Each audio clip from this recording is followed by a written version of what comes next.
Hello and welcome to today's video. This is English Made Easy by IBPS Guide.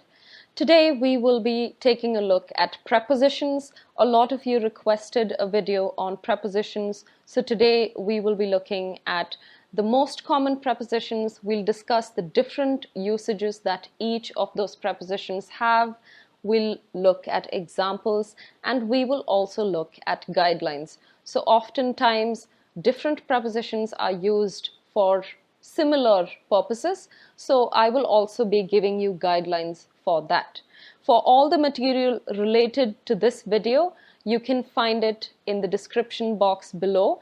You have the guidelines and you have the examples as well. Before we begin, I'd like to tell you a little about IBPS Guide. On our website, we provide you with free questions on a daily basis. You can use them to prepare for your banking exams as well as SSC exams. You can also check out our test series, which are of the highest standards, and all the questions come with detailed solutions. We also provide you with smart analysis at the end of every test. You can use that to understand which areas you need to work on and which areas are your strengths. Our content is also available in Hindi and English. You can switch between the two as per your preference. You can access our website through the mobile application and also our desktop site. For any more details on our quality mock tests, please visit our e-store at e-store.ibpsguide.com. Do check out our English Ebook Pro exclusively on the new pattern. There are over 1,000 practice questions and all of them come with detailed explanations. Topics covered are error spotting, sentence arrangement, synonyms, antonyms, reading comprehension, sentence correction, phrase replacement, and cloze test. All the questions that have been asked in the recent bank exams have been covered in this ebook. You can check out this ebook at e-store.ibpsguide.com. Let's begin by taking a look at the most common prepositions. These are the prepositions that we use every day in our conversations. Each of these prepositions have different usages and can be used in different contexts. We will be discussing this in detail in the coming slides. The most common prepositions are by, for, since, of, in, to, from, on, at, as, and with. Now let's learn the different usages of each of these prepositions. The first preposition we are going to discuss is by. By has two different usages. The first is identifying the agent performing an action. It answers the question, who is performing the action? For example, coffee is made by her. Who is making the coffee? She is making the coffee. So it helps to identify who is performing the action. The second usage of by is to indicate the means of achieving something. So it answers the question, how is this achieved? For example, I will clear the exam by working hard. So it answers the question, how will you clear the exam? By working hard. It is also used for transportation. How will you get there? I will get there by car or by train. So by is always used to either indicate how something is achieved or to identify the person performing the action. The next preposition we're discussing is for. For again has two usages. The first usage is to indicate purpose or goal. For example, I made a cake for your birthday. Another example, I am studying for the SBI PO Mains exams. So here you can see that I made a cake for your birthday indicates the purpose or the use. The second usage of for is meaning on my behalf. For example, could you go to the store for me? It means that you're asking someone if they could go instead of you. The third usage of for is indicating a duration of time. For example, I will be on leave for a week since I'm going on a vacation. So you're saying that you will be on leave for a week. So you're mentioning the duration of time. Another example is he has been famous for decades. So you can even use this to specify larger amounts of time as long as it's a set duration. The next preposition we're discussing is since. The first usage of since is to denote time period from a particular time. For example, I have been working here since 1998. Another example, the city has been clean since the launch of the Clean City project. So you're denoting a time period from a particular point. So you're saying that you've been working here since 1998. So it's specific. The second usage of since is when you're indicating a reason or purpose. I am not working today since I am unwell. So you are stating the reason why you are not working. Another example, since he could not provide concrete evidence, the case was postponed. So you can also start with this preposition. Since he could not provide evidence, the case was postponed, which means that again, here he is giving a reason. The next preposition is of. Of has three different usages. The first usage is belonging to or to show that it is related or connected to something. For example, this is the birthplace of Buddha. So you're saying that this is the birthplace of a person. So this shows that this place is related to or connected to this person, right? Another example, I am proud of his achievements. Here it is used to show the connection between the emotion that is being felt and what it is being felt towards. The second usage of for is to indicate a reference. For example, this is a picture of my family. So you're saying that it is a picture and you are showing that the picture is related to your family. Another example, I got a discount of 10%. So you're saying again here that you've gotten a discount and you're using of to refer to the amount that you received as discount. The third usage of is to indicate an amount or number. For example, I bought a bag of rice from the farmer. A bag of rice, right? So here you are indicating amount. Another example, 2 of the cats were black and 1 cat was white.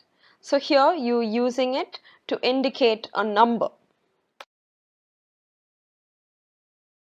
The next preposition we're discussing is in.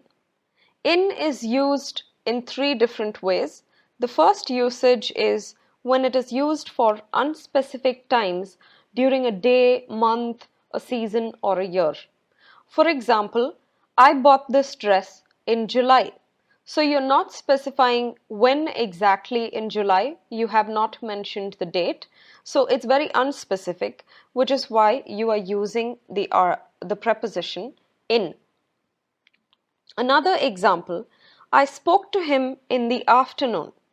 Again, it is unspecific. You have not mentioned what time exactly. You did not say 2 o'clock or 3 o'clock, right? So you're saying in the afternoon, which is very unspecific. The second usage of in is to indicate a location, shape, color, or size. For example, I would like to buy this dress in red. So you're saying you would like it in a specific color.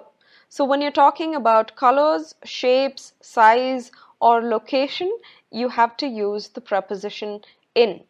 Another example, she is now living in Paris. So again here you're mentioning a location, a specific location, which means you have to use the preposition in. The third usage of in is to indicate a belief, an opinion, an interest, or a feeling.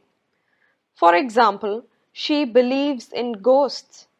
So you're talking about a specific belief, right? So you have to use the preposition in. Another example, she has been in pain since the accident.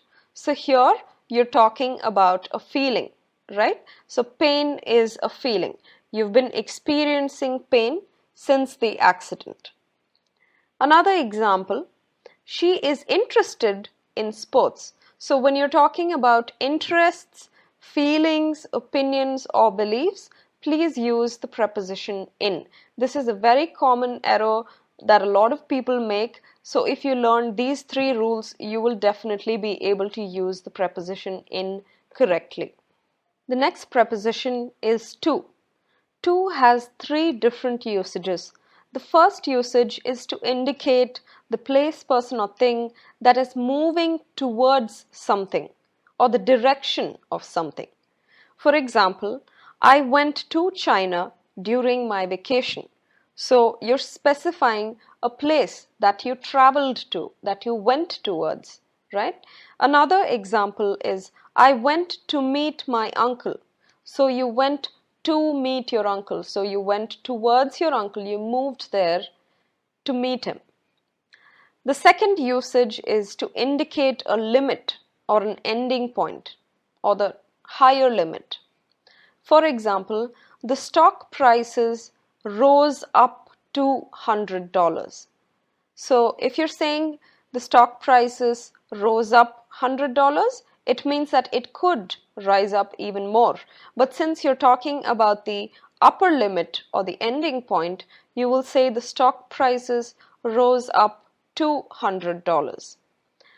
Okay, the third usage. It is used to indicate relationship or time period. You're showing how it is related or you're mentioning a time period. First example, I work 9 to 6 Monday to Friday. So here you're mentioning a time period from to and similarly days of the week as well. I work 9 to 6 Monday to Friday. Another example, do not react to every little thing in your life. So here you are showing the relationship between reacting and your life. Do not react to every little thing in your life. The next preposition we're discussing is from. From has two different usages. One, you can use it to express that something originates from some place, right? So basically, when you're talking about the origin of something, where something began, you have to use the preposition from. For example, he is from China. So you're telling us where he came from, where his native place is, right? So his place of origin is China. So you say that he is from China. Another example, this pearl comes from the South Pacific Ocean. So you have the pearl and you're talking about where this pearl was formed, right? The place of origin of this pearl. So you're using the preposition from. Okay, the second usage of from is when you're mentioning from to or from until. So the beginning and ending point of a particular time. I played tennis from 2 to 4 in the afternoon yesterday. So you're mentioning a time period from a specific time to a specific time. From until can also be used. Another example, I will be in this town from today until next week. So from is used when you're specifying time as well. From to and from until can be used. The next preposition we're looking at is on. On has several different usages. Here we will be discussing the four most important usages of on. The first usage is to indicate the condition of something, or more specifically the state of something. First example, everything is on sale during Christmas season. So you're talking about the state of the things during Christmas season. Everything is on sale during Christmas season. Another example, the things that belonged to the Queen are on display at the museum. So you're saying that the things are on display, right? Which is a state of being. So when you're talking about a state of being, on sale, on display, then you should be using the preposition on. The second usage of on is used to indicate a device or a machine or even parts of the body. For example, I have his number saved on my phone. So you're talking about a device, right? So you have to use the preposition on. It is also used for body parts. For example, I have a scar on my chin. So here you're talking about a body part, so you have to use the preposition on. The third usage of on is used to express the surface of something. I put the vegetables on the kitchen counter. So you're talking about the surface that you put the vegetables on. The last usage of on that we're discussing is to specify days and dates. For example, I will be visiting you on Wednesday. So when it's a specific day of the week, you have to use the preposition on. Another example, the meeting will be held on the 22nd of November. So here again, it's a specific date. So when you want to talk about a specific day or date, you should be using the preposition on. The next preposition we're discussing is at. It has three different usages. The first, it is used to point out specific time. I will be meeting them at 5 o'clock. It can also be used to indicate a place. He said we could meet at the cafe. The third usage of at is to indicate an activity. For example, I am good at singing. The next preposition is as. As has two different usages. The first is to indicate that two things are happening together, simultaneously. For example, she was humming a song as she was washing her hands. Or the dog was barking as it was wagging its tail. So here you are using it to indicate that two things were happening side by side or simultaneously. The second usage of as is used to express reason. For example, I will not be working today as I am unwell. Another example, she will succeed in her plans as she is hardworking. So the reason she will succeed is because she is hardworking. So as can be used to say that two things are happening together, or to say that this is the reason why something is happening. So we have discussed a lot of different prepositions, and you may have noticed that different prepositions are used when referring to time. So let's quickly go through the guidelines to understand clearly which prepositions are supposed to be used where when it's related to time. First, to designate an hour, the preposition at is used. So when you're talking about a particular hour, you have to use the preposition at. For example, let's meet at 6 o'clock, or they arrived at 4:45. So when it is a specific hour, you have to use the preposition at. Next, for days and dates of the week, you have to use the preposition on. For example, his birthday is on Monday. So if you're talking about a day of the week, Monday, Tuesday, Wednesday, and so on, you have to use the preposition on. You also have to use it when you're talking about a specific date. It happened on March 3rd, 1997. All right, next, for months, you have to use the preposition in. My birthday is in September. Another example, we will begin work in August. Okay, so to express duration, the preposition for is used, and the preposition in can also be used to express the time it will take to complete a task. For example, I am going away for a few days. He worked with them for 3 years. So you're describing a duration here, right? But you're not specifying from and to. If there is a specific start and end, then you have to use the preposition from. But when you're talking about a general time period without specifying the starting and the ending, in that case, you have to use the preposition for.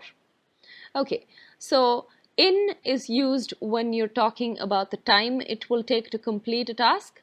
For example, I can read that book in a day. I can prepare for my exams in a month. So you're talking about time taken to specifically complete one action. In that case, you should be using the preposition in.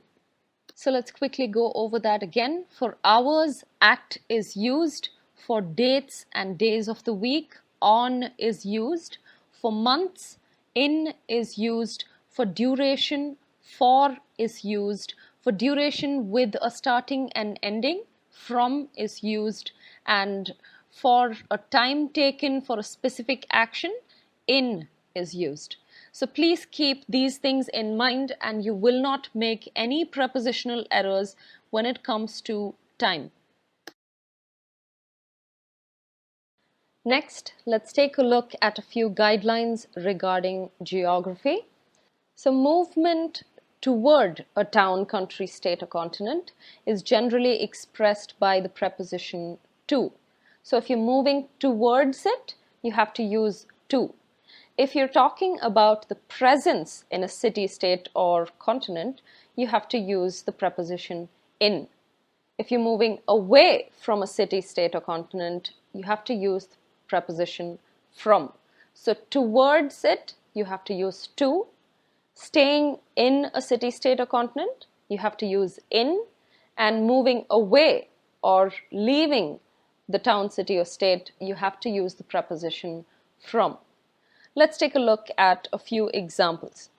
When are you going to Canada? So here he's moving towards Canada, right? So you're using the preposition to. He went to Asia last year. I spent 3 years in London.